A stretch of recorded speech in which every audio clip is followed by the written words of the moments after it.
رفیق من خواستم ما که آمدم. سلام دوستای عزیز نازنین، امیدوارم که جور و صحتمند باشین. ایام عیدتان خجسته باد و عیدتان مبارک. یک روز بعد از عید است. البته دبی دیروز عید کرده بود، افغانستان امروز شاید عید کرده باشه، جاهای دیگه.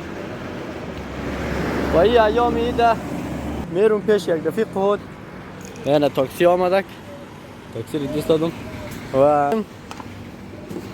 چکر کرده بود که تقریبا یک ماه میشه و در اسپیتال است، در شیخ خلیفه اسپیتال.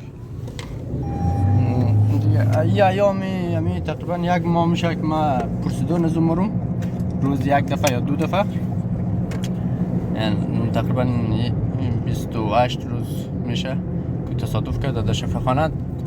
و دوستایی که در دبی هستن نور میشناسن، شاید بشناسه. در پیش مبارک مارکت صنایع 3 تصادف کرده بود، در بایسکل زده بود و حال ما به خاطر که خانوادهش زنگ میزنه، حال دوش آمده، به خاطر که خانوادهش زنگ میزنه من میرم پیش از او روزانه یک دفعه یا دو دفعه پرسیدن احوال چی و او را که خانوادهش در تلفن رو خونه. شما میخوایم برای رفیق ما دعا کنین که حالش بهتر شونه. دیگه بریم که ببینیم چی رقم شده. در ویدیو برایتون نشان میدم. نرم در تاکسی هستم، میخوایم بریم اونجا. ساعت 9 روز یک دفعه دو دفعه دیگه تایمون دیگه تا تشریف خانه برسیم.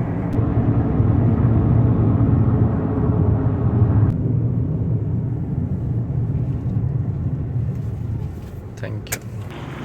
دوستان من رسیدم در اسپیتال.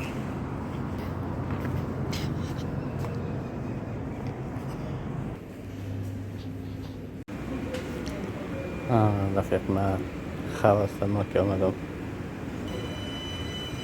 ما و رفیق من مجبور هستم میرس خواه بیدار کنم چون حالش خوب شده که فامیل شده تلفن رو کنم. دعا منم که هیچ موقع برایتون اتفاقی بد نیفته. علی مدد. سلام علیکم رفیق، عید مبارک. جان تو جور و بخیری؟ بیدار شده؟ چطور حالت خوبه؟ ها؟ صبحانه بنا خورده؟ حالت خوبه؟ خام چه خبر ها دیگه؟ دوستا رو میگیم که بخشی تو دعا کنه زودتر خوب شنه. کلگی